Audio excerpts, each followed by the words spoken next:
tapi negara memperlakukan beliau seperti musuh. Anda coba tayangkan wajahnya, saya jamin tidak sampai 5 menit akan hilang di Facebook, Instagram, dan sosial media lah akan hilang. Ada apa? Kok sejahat itu dalam membungkam seseorang?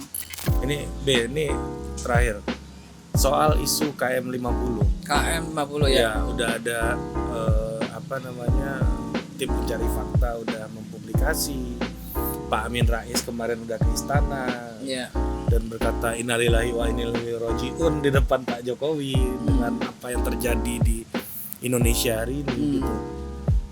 Gimana? Fair nggak? Kalau dulu zaman Pak Habib Rizik di penjara tidak sekeras ini perlawanannya karena telah terjadi stigma FPI itu perusuh. Ini masuk nih ke dagangan babi nih, bukan dagangan sih. Dagangan apa tuh? Apa namanya, karya lah, gua menyebutnya karya. Yaitu Indonesian Leaders Club, ILC. Ini mirip banget sama punyanya Bang Karni dulu gitu. Oh.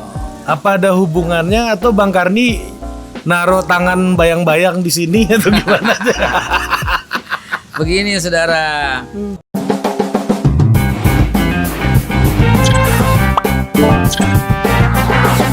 Kita ini menjadi besar ya karena salah satu jasanya itu adalah jasa Bang Karni. Kita menjadi besar, kita menjadi dikenal oleh publik juga oleh Bang Karni.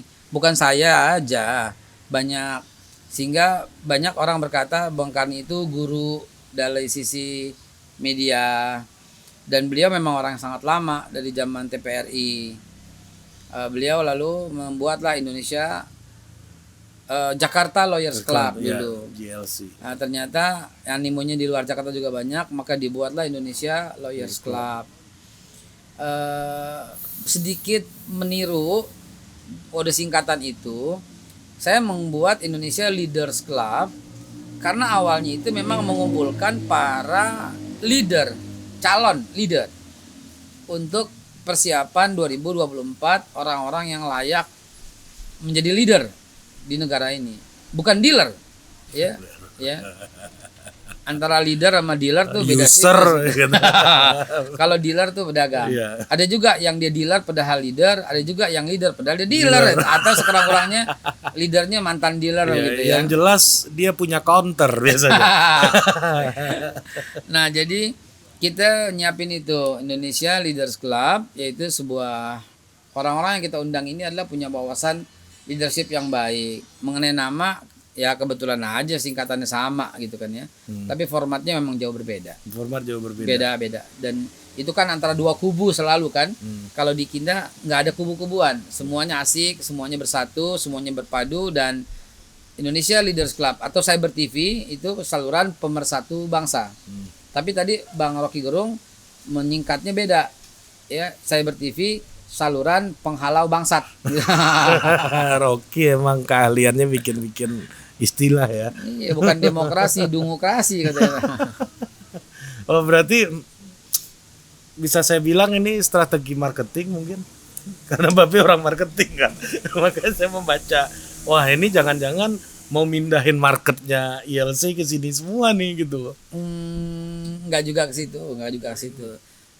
Beda market. Kan kita tidak bicara soal hukum, tidak ada perdebatan dua sisi.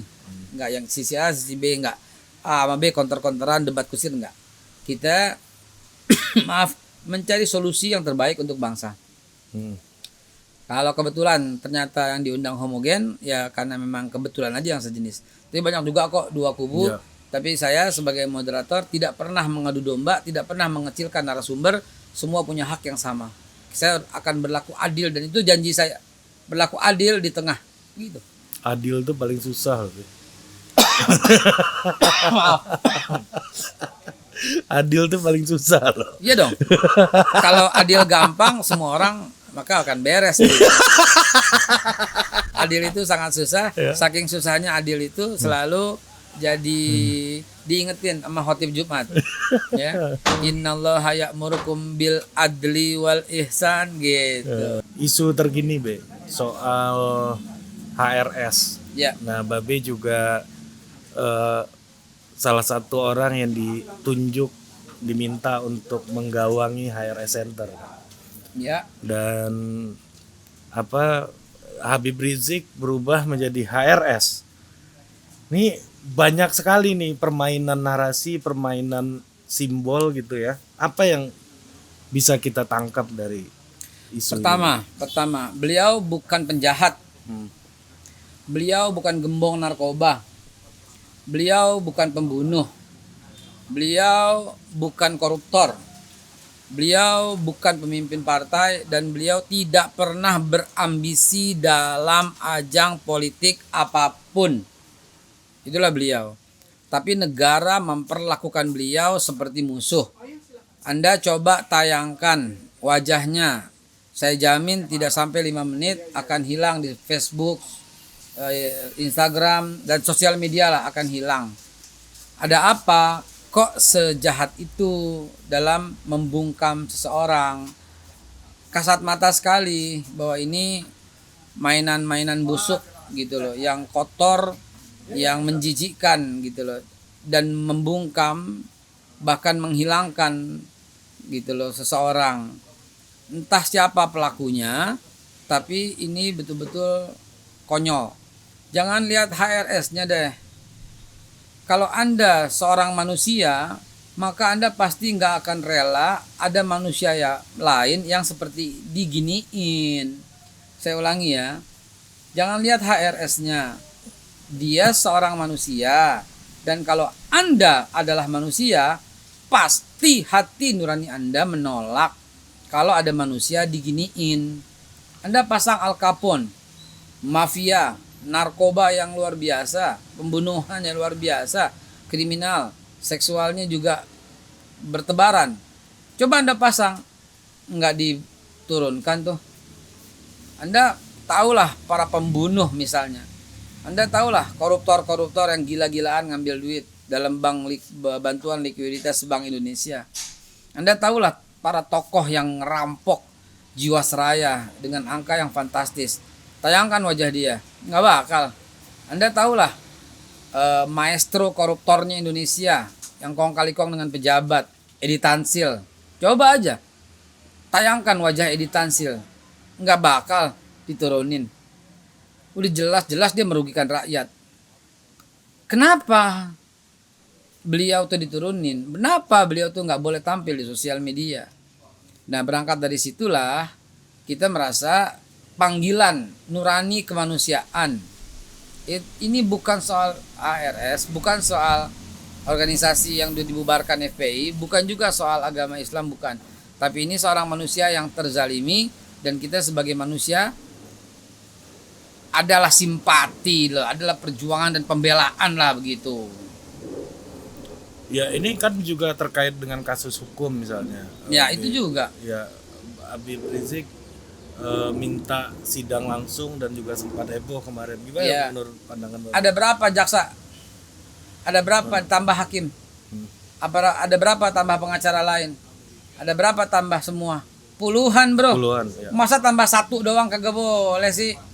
Satu nambahnya beliau doang. Alasannya apa? Takut ada kerumunan. Ya bubarin aja. Bisa komunikasi sama kita?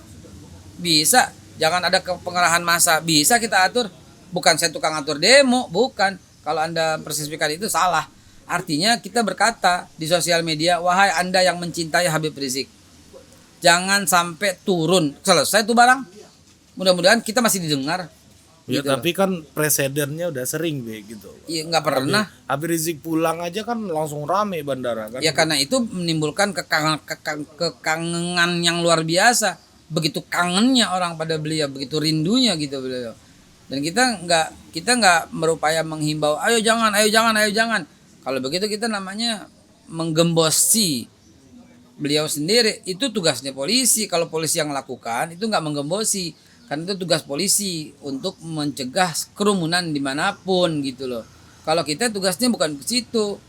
gitu loh. Nah, untuk kasus ini kalau kita diminta, kita juga akan sampaikan kepada semua orang, Habib Rizik harus offline. Dan karena itu jangan ada kerumunan agar berjalan dengan tertib. Tolong Anda yang mencintai beliau jangan turun. Bisa. Nanti kalau dibubarin polisi bilang anti demokrasi juga gitu loh. Nah, itu pendapat yang lain dan khusus yang lain. Kalau saya mengatakan nggak usah ada kerumunan selama sidang offline. Itu saya katakan di media sosial seperti Anda ini gitu. Itu saya katakan sekarang dengan jelas. Kalau ternyata online, kita harus tunjukkan ada perlawanan bahwa ini tidak adil, yang kita perjuangkan ketidakadilan. Kenapa? Karena beliau maunya offline. Kenapa nggak diizinin? Salahnya di mana gitu aja. Oke. Ini terakhir. Soal isu KM 50. KM 50 ya. Ya, udah ada tim pencari fakta udah mempublikasi. Pak Amin Rais kemarin udah ke istana. Ya. Dan berkata innalillahi wa inna ilaihi rajiun di depan Pak Jokowi dengan apa yang terjadi di Indonesia hari ini gitu. Gimana? Fair nggak? Tidak. Menurut Babe apa Tidak. yang sudah ada hari ini? Sama sekali tidak. Seumur hidup kalau orangnya masih sekarang, saya menyatakan tidak percaya dengan Komnas HAM. Kalau yang masih yang sekarang ya, sebelum ada penggantian, selama-lamanya sampai hayat di kandung badan. Sampai yang mati duluan misalnya, bukan mati-matian, takdir gitu loh. Misalnya saya mengatakan tidak akan percaya dengan Komnas HAM. Kenapa? Karena itu disebut bukan pelanggaran berat. Lu gila aja. Ada mayatnya kok. Masa bukan pelanggaran berat? Ada saksinya kok. Yang memandikan jenazah siapa? Kumpulin. Dimintain nggak keterangan sama Komnas HAM? Itu orang tua semuanya hadir pada waktu dibukanya peti jenazah. Tanya dulu dong. Berapa luka yang ada? Itu bukan pelanggaran HAM berat. Sekarang saya mau tanya, pelanggaran HAM berat seperti apa? Mesti kebelah dua kepala apa baru berat gitu loh. Kepala kebelah dua baru dibilang HAM berat begitu. Kalau ada peluru yang nembus dari kepala sampai ke mata, itu bukan pelanggaran HAM berat. Apa itu jarak jauh atau jarak dekat? Kalau ada beberapa lubang di dada, kalau kulitnya mengelupas, kalau ada beberapa bagian tubuh yang seperti terbakar, itu bukan pelanggaran HAM berat. Maaf kalau kemaluannya membengkak sedemikian besar, itu bukan pelanggaran HAM berat. Nah sekarang pertanyaannya, dibunuh dulu baru disiksa atau disiksa dulu baru dibunuh? Karena jelas semua mayat, ya semua mayat itu adalah terlihat adanya bekas penyiksaan. Dari mana saya tahu? Kemarin datang 6 orang tua yang korban KM 50. 6-6-nya datang kemari dan bercerita gitu. Jadi saya bukan omong doang, bukan omong kosong. Saya hanya mengutip yang barusan apa yang orang tua korban katakan. Nah, ini apa yang membuat berbeda gitu ya? Ini saya terpancing untuk nanya terakhir nih, ini beneran terakhir nih. Dulu tuh HRS sempat di penjara. Ya, di masa Pak SBY juga tindak teror itu banyak banget malah terjadi ketika itu ketimbang sekarang gitu ya. Tapi kita tidak merasa cemas ini, anxiety-nya di masyarakat nggak sebesar sekarang gitu. Iya. Apa yang membuat ya terutama Babe dan teman-teman dari kelompok Islam yang aktivis dakwah gitu ya, merasakan ini beda banget nih pemerintahan hari ini. Bahkan kayak Bang Ali Sadikin dulu judi dan alkohol dilegalkan kan. Nah sekarang Pak Jokowi melegalkan miras di Perpres itu ada di lampiran itu dapat bantahan yang begitu keras gitu. Waktunya bro, memang udah waktunya berbeda. Kalau dulu zaman Pak Habib Rizik di penjara tidak sekeras ini perlawanannya, karena telah terjadi stigma FPI itu perusuh, FPI itu penjahat, FPI itu tukang obrak-abrik warung, preman. FPI itu preman, dan itu hasil framing dari TV mainstream. Padahal itu tidak pernah terjadi. Pernah terjadi satu kali penggerebekan, tapi diputar-putar 15.000 kali. Betul. 20.000 kali, 50.000 kali, sehingga terjadilah.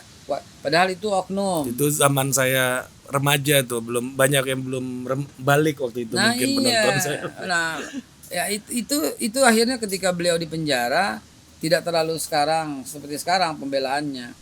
Sekarang dengan era terbukanya sosial media, kita katakan itu oknum dan itu penjahat dan itu bukan anggota FPI yang tercatat. Sehingga masyarakat diminta cerdas bahwa itu kejahatan terorganisir untuk menjatuhkan satu organisasi. Dan sekarang orang sudah mulai cerdas bahwa yang dilakukan organisasi itu adalah menanggap bencana dan sebagainya.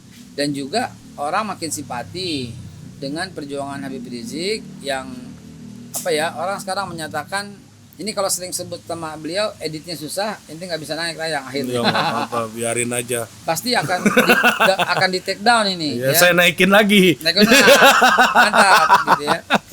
Nah jadi apa yang terjadi sekarang orang udah mulai terbuka bahwa ternyata beliau itu seperti yang saya bilang tadi, dia bukan penjahat, dia bukan siapa-siapa, kok diginiin. Dan Indonesia modelnya begitu, semakin ditekan, semakin dikorbankan, maka semakin banyak simpatinya. Maka jadilah simpati kepada beliau yang seperti ini, begitu. Nah jadi Babe mau bilang bahwa di pemerintah hari ini dulu itu mungkin FPI dengan image-nya yang seperti itu di berhadapan dengan negara, tapi hari ini ketika image sudah berubah, apa yang dilakukan makin baik dan sosial media makin terbuka, hadangan pun masih tetap sama gitu atau lebih. Masyarakat di bawah menilai ternyata it is okay. Pemerintah menyatakan ini tidak oke sehingga dibubarkan. Dibubarkan dengan alasan mendukung ISIS, dengan alasan macam-macam. Padahal kita tahu bahwa justru FPI punya surat internal yang mengutuk ISIS. Tapi kan ada pernyataan Habib Rizik juga yang bilang. Itulah yang menyatakan kita supaya lebih cerdas yang namanya qaul qadim atau qaul jadid. Apa sih qaul qadim, qaul jadid? Perkataan yang dahulu dan pernyataan yang sekarang tentu berbeda dengan situasi dan keadaan. Konteksnya beda. Dulu ketika ISIS baru pertama kali keluar, banyak orang yang dukung. Bahkan ada saksi kesetiaan lah begitu ya di IAIN bahkan pernah terjadi, di beberapa tempat malah pernah terjadi. Itu pada waktu pertama kali muncul. Saya ingat banget waktu diwawancara di Metro TV ketika ISIS belum menjadi booming seperti sekarang ini. Karena saya banyak baca dari luar negeri, ini bentukan Amerika, saya tahu lebih awal, maka saya katakan ini organisasi yang sangat berbahaya. Dia melabelkan baju Islam tapi sangat tidak Islami dan jauh dari nilai-nilai Islam, terutama menyiksa tawanan dan membunuh. Sehingga dari awal saya udah orang yang sangat bertolak belakang dengan ISIS. Dan ternyata itu terjadi yang apa Habib Rizik katakan ada baiknya, itu semua orang katakan itu. Itu tahunnya udah lama banget. Pertama kali ISIS keluar, tapi itu dipakai sekarang untuk menjatuhkan nama baik beliau. Padahal mesti fair dong. Harusnya dari dulu ditangkap ya. Kalau memang benar gitu. Harusnya yang pertama, yang kedua buktinya ada surat internal yang beredar di FPI bahwa FPI itu mengutuk ISIS. Itu nggak dipakai. Dilihat video yang itu aja, bahkan diputarkan secara nasional di TV mainstream, diulang-ulang lagi. Nah ini kan juga upaya menyudutkan nama baik. Tapi rakyat kan udah nggak percaya sama media mainstream kayak seperti itu. Gitu. Jadi tetap aja nama beliau itu baik, nama beliau harum, dan dukungan beliau tetap mengalir, tetap aja nggak berubah gitu. Oke, terima kasih Babe Haikal udah menyempatkan waktunya. Siap. Kita banyak dapat ilmu nih. Ya, sampai jumpa lagi di podcast politik berikutnya. Dah.